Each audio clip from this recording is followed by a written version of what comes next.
Welcome to KL TV. జై గురుదత్త. ఓం నమ శివాయ. శ్రీమాత్రే నమ. డిసెంబర్ 19వ తేదీన అతి పెద్ద అమావాస్య రాబోతుంది. ఈ అమావాస్య సామాన్యమైనది కాదు, చాలా చాలా శక్తివంతమైనది. ముఖ్యంగా కీడుతో కూడుకొని వస్తుంది.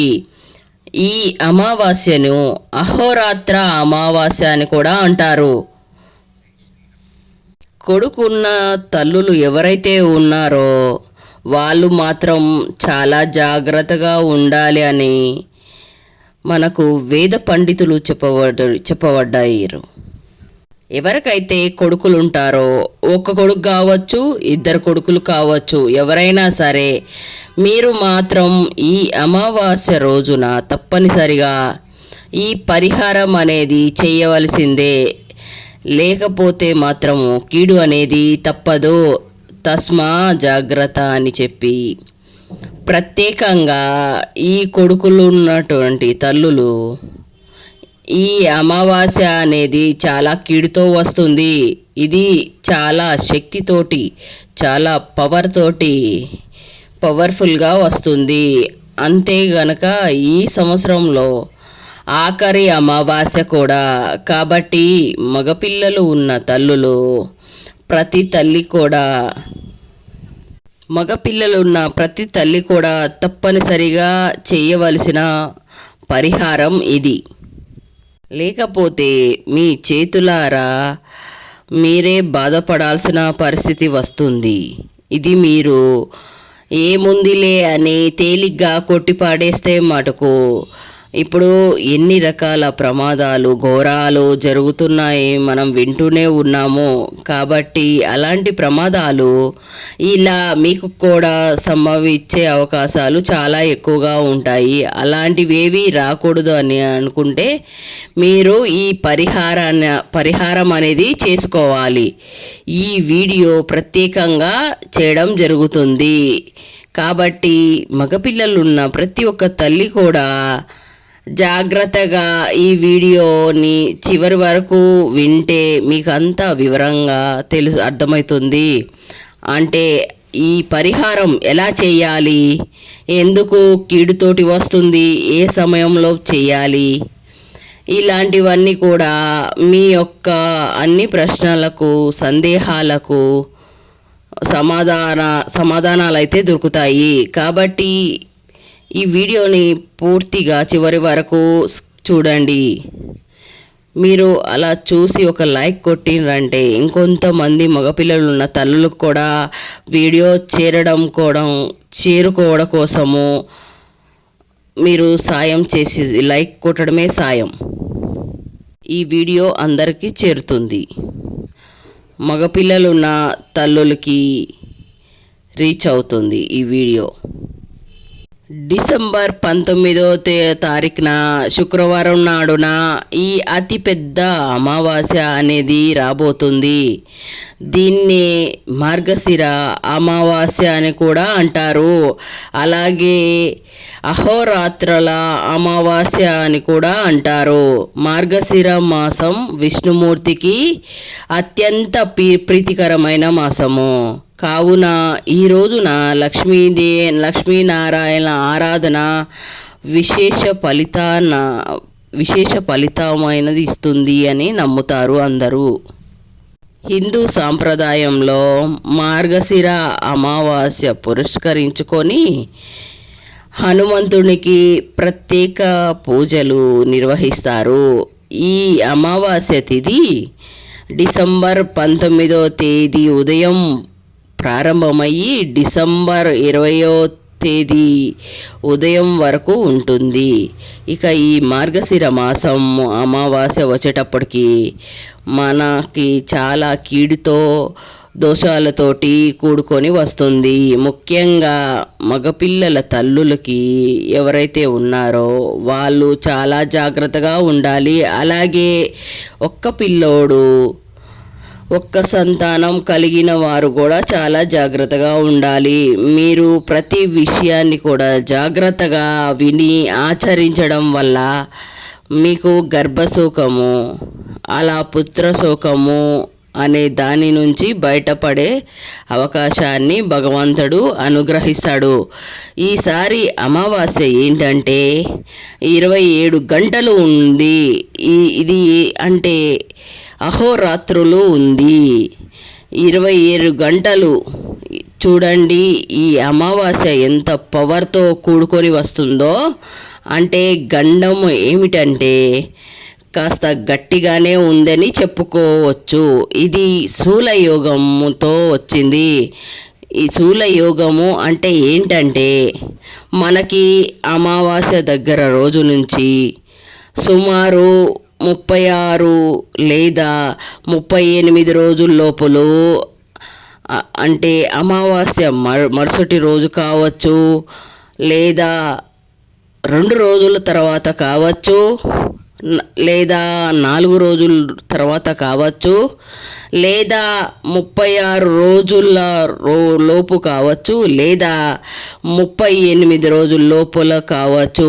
అక్కడి నుంచి అమావాస్య మరుసటి రోజు నుంచి ఈ మగపిల్లలు ఎవరైతే ఉన్నారో అలా మగపిల్లలు ఒక్కరు కావచ్చు, ఇద్దరు కావచ్చు, లేదా ఒక తల్లి సంతానం ఒక్కరే కావచ్చు,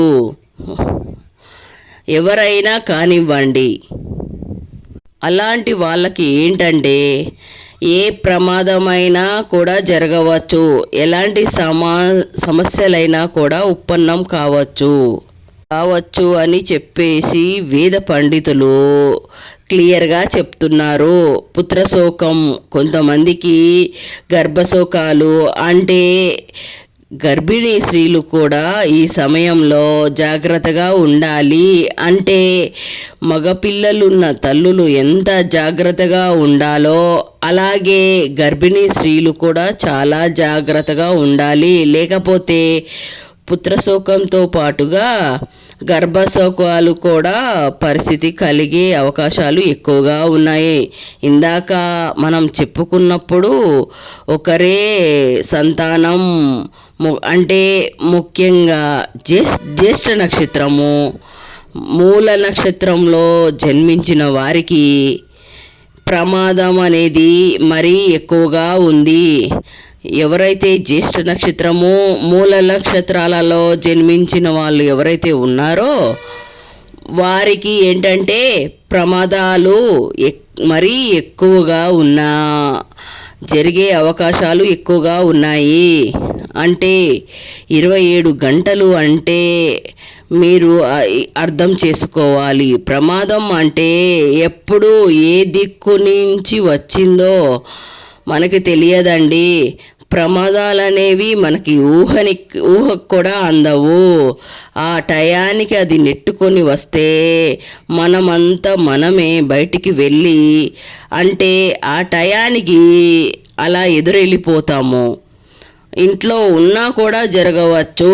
కాబట్టి ఇదేదో తేలిగ్గా కొట్టి పడేస్తే మాత్రం చాలా చాలా ఇబ్బంది పడతారు.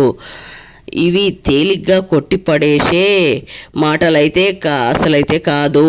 ఈ అమావాస్య కూడా అహోరాత్రుల అమావాస్య వస్తుంది.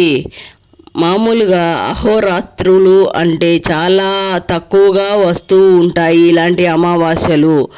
ఇక్కడ భయం అంటే ఏంటిదంటే అహోరాత్రి ఉండడమే భయం చాలా ఎక్కువగా ఉంది. మనకి అహోరాత్రము ఉంది. మామూలుగా అహోరాత్రము అంటే చాలా తక్కువగా వస్తూ ఉంటాయి. ఇక్కడ భయం అనేది ఏమిటి అంటే అహోరాత్రం ఉండడంతోనే భయం అనేది మొదలైంది. టైం అనేది చాలా తక్కువగా ఉంది అండి.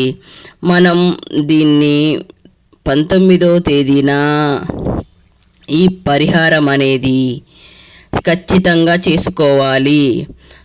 టైం అనేది చాలా తక్కువగా ఉంది కాబట్టి మగపిల్లలు ఉన్న ప్రతి ఒక్క తల్లి తప్పకుండా ఈ పరిహారాన్ని అనేది చేసుకోండి. తస్మా జాగ్రత్త, మీరైతే భయపడకండి. అంటే ఇక్కడ ఇంతగా చెప్తున్నాము అంటే మీరు భయపడాల్సిన పనే లేదు. కానీ జాగ్రత్తగా ఉండండి. భయపడాల్సిన విషయమా అంటే భయపడాల్సిన విషయమే. పరిహారం చేసుకోవడం కోసము, జాగ్రత్తలు తీసుకునే వాళ్ళ కోసము. పరిహారం చేసుకుంటే మాత్రం భయం అనేది ఆ సమస్య నుంచి, ఆ యొక్క గండం నుంచి మీరు బయటపడగలుగుతారు. ఏముందిలే అని కొట్టిపడేస్తారో ఆ క్షణానికి ఏమి కాకపోవచ్చు, తర్వాత ఎంత బాధపడ్డా కూడా ప్రయోజనం అనేది లేదు. ప్రతి తల్లిదండ్రులు కూడా కష్టపడేది, బ్రతికేది బిడ్డల కోసమే కదా. ముఖ్యంగా మగపిల్లలు ఏంటంటే బయట 4 రకాలుగా తిరుగుతూ ఉంటారు. కాస్త హుషారుగా ఉంటారు, బండ్ల మీద తిరుగుతూ ఉంటారు. ఇలా మగపిల్లలు ఏంటంటే చాలా ఎక్కువగా బయట తిరగడానికి అవకాశాలు అనేవి ఎక్కువగా ఉంటాయి. కాబట్టి ఆ ఒక్కరోజు తప్పిందిలే ఏమున్నది అనుకోవడానికి లేదు. అక్కడి నుంచి, ఆ క్షణం నుంచి మనకి ఏ రోజైనా ప్రమాదం జరగవచ్చు. కాబట్టి మీరు చాలా జాగ్రత్తగా ఉండాలి. రేపు అంటే మార్గశిర అమావాస్య రోజున ఈ పరిహారాన్ని మీరు చేసుకుంటే మీరు సేఫ్ అని చెప్పుకోవచ్చు. అలాగే మీ అబ్బాయికి మీరు తల్లిగా చేయాల్సిన బాధ్యత మీరు చేసిండ్రు. మీ బిడ్డని మీరు కాపాడుకున్నారు. తల్లిదండ్రులే కదండి ధైర్యం అనేది. మనల్ని నమ్ముకునే వాళ్ళు బ్రతుకుతూ ఉంటారు. ఏమైనా సరే తల్లి చూసుకుంటుంది అంటే తండ్రి కన్నా కూడా ముఖ్యంగా తల్లికే బాధ్యత అనేది చాలా ఎక్కువ అనేది ఉంటుంది, ప్రేమ అనేది ఉంటుంది. చిన్నప్పటి నుంచి ఏంటంటే 9 మాసాలు మోసి కని పెంచి వాళ్ళ కోసాలు ఎన్నో కష్టపడి మా పిల్లలు బాగుండాలి, మా పిల్లలు నిండు నూరేళ్ళు ఆరోగ్యంగా సంతోషంగా ఉండాలి అని చెప్పి ప్రతి తల్లి కూడా కోరుకుంటూ ఉంటుంది. కాబట్టి అలాంటి తల్లి పిల్లలకి కంటికి రెప్పలా కాపాడుకునే బాధ్యత కూడా ఆ తల్లి మీదే ఉంటుంది. తల్లులు మీరు ఎన్ని పనులు ఉన్నా కూడా అమావాస్య రోజున ఈ పరిహారం అనేది తప్పక చేసుకోండి. మీరేం చేస్తారు అంటే అన్నం వండినప్పుడు ఆ నిండు కుండ అన్నంలో నుంచి మీరు ముందుగా ఒక బౌల్లో అన్నం తీసి పక్కకు పెట్టండి. దీంతో పాటు చేయాల్సిన పరిహారం ఇంకొకటి కూడా ఉంది. అది కూడా చాలా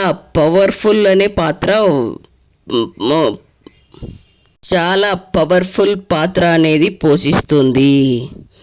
ముందేం చేస్తారు అంటే నిండుకుండా అన్నం అనేది తీసుకొని పక్కకు పెట్టుకొని దాన్ని మీరు ఇక్కడ చూపించినట్టుగా 3 ముద్దలు అనేది చేయాలి. ఒకటేమో అన్నంలో ఏది కలపకుండా ఒక ముద్ద తీసుకోవాలి, అది పక్కకు పెట్టుకోవాలి. ఇంకా తర్వాత వచ్చేటప్పటికి ఇంకొక ముద్దలో చిటికెడంతా పసుపు వేసి పసుపు ముద్దలాగా చుట్టేయాలి. ఒకటి తెల్ల ముద్ద, ఒకటి పసుపు ముద్ద. అలాగే ఇంకొక అన్నం ముద్దలో వచ్చేసరికి గుప్పెడు కుంకుమ కలపాలి. కుంకుమ అంటే ఏంటి, మనకి ఎరుపు రంగులో ఉంటుంది. ఈ చెడు, ఈ కీడు, ఈ అమావాస్యతోటి వస్తుందో, ఈ కీడుతోటి వస్తుందో ఏమో అమావాస్య, ఇదంతా తీసేయడానికి ఈ ఎరుపు రంగుతో ఉన్న అన్నాన్ని కుంకుమ కలిపింది ఇది చాలా పవర్ఫుల్ పాత్ర పోషిస్తుంది. కాబట్టి మీరు ఏం చేస్తారు అంటే ఇందాక మనం చెప్పినట్టుగా నిండుకుండా అన్నం మాత్రమే తీయాలి. మీరు మర్చిపోయి తినేసి మళ్ళీ ముద్దల చుట్టి చేస్తే ఎలాంటి ఉపయోగం ఉండదు అండి, గుర్తుంచుకోండి. అన్నం వండగానే వేడి వేడి అన్నాన్ని తీసేసి ఒక పక్కన పెట్టేసి, ఇక్కడ మనం చెప్పినట్టుగా తెలుపు రంగుతో ఒకటి, పసుపు రంగుతో ఒకటి, ఎరుపు రంగుతో ఒకటి, ఇట్లా 3 ముద్దలు అనేవి చేసుకొని ఒక ప్లేట్లో పెట్టేసుకోండి. ఒక స్టీల్ ప్లేట్ కానీ ఇత్తడి ప్లేట్ కానీ పెట్టేసుకోండి. పెట్టుకున్న తర్వాత మీరు సాయంత్రం సంధ్యా సమయం వేళలో, అసలు ఆ రోజు ఏ సమయంలో అయినా సరే దిష్టి తీసుకోవచ్చు, కానీ సాయంత్రం 6 గంటల దాటిన తర్వాత 12 గంటల వరకు ఈ పరిహారం చేసుకోవచ్చు. సాయంత్రం 6 గంటలు దాటిన తర్వాత రాత్రి 12 గంటల వరకు లోపు ఈ పరిహారం చేస్తే మీకు ఇంకా మంచి ఫలితం అనేది మీకు ఉంటుంది. అలానే మీ ఒక ప్లేట్ తీసుకొని ఆ 3 ముద్దలు ఏం చేస్తారంటే ఆ ప్లేట్లో ఈ 3 ముద్దలు పెట్టేసి నల్ల నువ్వులు కూడా వేయాలి. ఆ ముద్దల పైన నల్ల నువ్వులు ఏంటంటే శని దోషాలు, శనికి సంబంధించినవి, అమావాస్యకి సంబంధించినవి, కీడును తీసేయడానికి ముఖ్యమైన పాత్ర వహిస్తాయి. దీనితో పాటుగా ఒక కోడిగుడ్డు కూడా తీసుకోండి. కోడిగుడ్డు కూడా మనకి ఉన్న చెడుని తీయడానికి చాలా పవర్ఫుల్గా ఉపయోగపడుతుంది. కోడిగుడ్డు మనకి తెలుపు రంగులో ఉంటుంది, లోపల పచ్చ సొన ఉంటుంది. ఇది కూడా ఒక జీవం. కాబట్టి ఇలాంటి కోడిగుడ్డుతోటి చేసే పరిహారం ఏమిటంటే, వెంటనే మీ కొడుకుల మీద ఉన్నటువంటి ఆ చెడుని దోషాన్ని పూర్తిగా లాగేసుకుంటుంది. ఎందుకు అంటే అందులో ఉన్న జీవశక్తి ఉంటుంది. కాబట్టి ఆ కోడిగుడ్డు పైన మనం చూపెట్టినట్టుగా ఆ కోడిగుడ్డు పైన ఇంటూ మార్కు తోటి, కాటుకతో అయినా నల్ల స్కెచ్తో అయినా కానీ ఇంటూ మార్కు పెట్టేసి ఆ 3 ముద్దల మధ్యలో ఈ ఏదైతే ఉందో కోడిగుడ్డుని పెట్టాలి. మీ కొడుకులు ఒకరు కావచ్చు, 2 కావచ్చు, 3 కావచ్చు, మీ పిల్లల్ని వరుసగా కూర్చోబెట్టేసి ఆ పిల్లల చుట్టూ కుడి నుంచి ఎడమ వైపు 3 సార్లు, ఎడమ నుంచి కుడి వరకు 3 సార్లు తిప్పాలి. అలా తిప్పేసి వాటిని ఎవరు తొక్కని ప్లేసులో కోడిగుడ్డు పగలకుండా వదిలేసి రావాలి, లేదా పారే నీళ్ళల్లో కానీ వదిలేసి రావాలి. తర్వాత మీరు ఏం చేస్తారు అంటే, అవి వదిలేసిన తర్వాత మీరు ఎట్టి పరిస్థితిలో వెనక్కి తిరిగి చూడకూడదు. ఎందుకు అంటే వెనక్కి తిరిగి చూస్తే ఆ చెడు అనేది, ఆ కీడు అనేది మీ వెంటనే వస్తుంది. అందుకే వెనక్కి తిరిగి చూడకుండా రావాలి. వచ్చిన తర్వాత బయటనే కాళ్ళు కడుక్కొని లోపలికి వెళ్ళండి. పిల్లలకి దిష్టి తీసేసిన తర్వాత స్నానం చేయడం కానీ, కాళ్ళు చేతులు కానీ మొహం కడుక్కోమని చెప్పండి. మనమైనా కడగాలి. ఆ ఒంటి మీద దుస్తులు కూడా మార్చేయాలి. ఇంకా మీరు లోపలికి వెళ్ళిపోండి. ఆ ప్లేట్ని శుభ్రంగా కడిగి కూడా లోపలికి తీసుకువెళ్ళచ్చు. శుభ్రంగా మటుకు కాళ్ళు చేతులు కడుక్కోవాలి. వీలైతే స్నానం కూడా చేయాలి, మర్చిపోవద్దు. వెనక్కు కూడా తిరిగి చూడొద్దు. ఇలా చేసేయండి చాలు. తర్వాత మీరు ఏం చేస్తారు అంటే, ఈ డిసెంబరు 19వ తారీఖు అమావాస్య రోజునే ఉదయం కానీ సాయంత్రం వేళల్లో కానీ మీకు దగ్గరలో ఉన్న శివాలయానికి వెళ్ళి శివుడికి అభిషేకం అనేది చేయాలి. శివలింగానికి అభిషేకం అనేది చేయాలి. ఒక చెంబుడు నీళ్ళతో కానీ, పాలతో కానీ, మగపిల్లలు ఉన్న ప్రతి ఒక్క తల్లి, ఒక బిడ్డ ఉన్న సంతానం ఉన్న తల్లి, ముఖ్యంగా మగపిల్లలున్న ప్రతి ఒక్క తల్లి కూడా శివలింగానికి అభిషేకం అనేది ఖచ్చితంగా చేయాలి. శివలింగానికి అభిషేకం చేసి ఓం నమ శివాయ అనేది శివ పంచాక్షని 11 నుంచి 108 సార్లు చెప్పుకోవచ్చు. అలాగే మీ పిల్లల చేత కూడా చెప్పియవచ్చు. అంటే మీ ఒక్క కొడుకుల చేత కూడా ఈ శివ పంచాక్షరి మంత్రాన్ని చెప్పించండి.